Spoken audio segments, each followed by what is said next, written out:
So now, Rabbi Chalafta ben Dosa is telling us something critical. He's telling us that these meraglim is where we learn about the whole concept of an assembly meaning 10. But at the same token, he's reminding us of how we messed up. How we messed up. Despite bringing idol worshiping to Mount Sinai, Hashem forgave us. He said, I'm still going to give you the land. I was going to kill you moments ago, but Moses prayed for you, and I forgave. As it says in the Gemara, Masechet Bava Batra, page 116a, anyone that has a sick person in their home should go to a Talmid Chacham. So unfortunately, Am Yisrael was in a position where they had many sick people, spiritually sick. Moshe Rabbeinu prayed for them.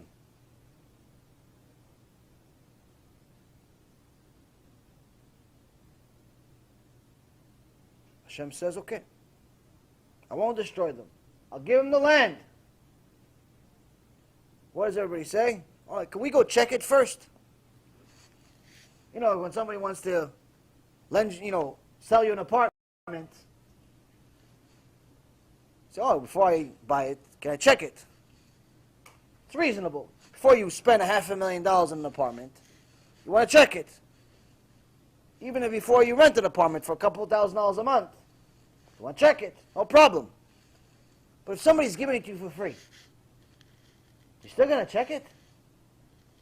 Somebody says, listen, Amos, I got this car, I think it's a Ferrari. I think it's a Ferrari. You may or may not agree, but it's free. Are you going to ask me, can you show me a picture? Are you going to ask me, how fast does it drive? Or are you just going to focus on making sure that I deliver on my promise? Say, okay, just park over here, please. Right over here. Bring it over here. Just bring it. Just bring it. Don't worry about if it's good, if it's bad, if it works or it doesn't, if it's red or it's blue. Doesn't make a difference. It's free. Especially with my other choices to walk in the middle of the desert. It's not like they're exactly in Taj Mahal right now. They're in the middle of the desert. Hashem says, I'm going to send you to the land of milk and honey, the greatest part of earth. I'm going to give it to you for free. Instead of being in a desert with the scorpions and snakes, you're going to go to the land of milk and honey. What do we say? Can we check it out a little bit first? Can we check it? Wasn't such a good idea. So we sent 12 people to check it. Out of the 12, 2 were tzaddikim. Joshua, Yeshua ben Nun, and Caleb ben Yefuneh. The other 10 were also big rabbis. The other 10 were also Gdolei Ador, leaders of the tribes. They weren't like no names. Leaders, giants, big speakers. YouTube channels with at least 50, 100 million watchers. All famous. Millionaires. They also went to check it. They came back. They didn't say nice words. And out of the 12, 10 came back with bad information and said Lashon Hara about the land of milk and honey. Not even about the people, but about the land of milk and honey they spoke against. And Hashem said, for them I want to destroy them. I want to destroy all of them. But there's Moshe Rabbeinu. There's Moshe Rabbeinu is praying for us again. Fine.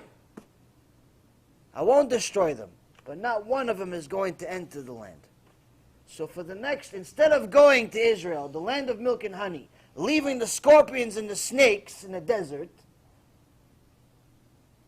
next week we're supposed to be in the greatest place on earth. We have to stay in the desert with the scorpions and the snakes and scary things for the next 40 years. And the Gemara says that every year, part of the generation died. When? Rosh HaShana.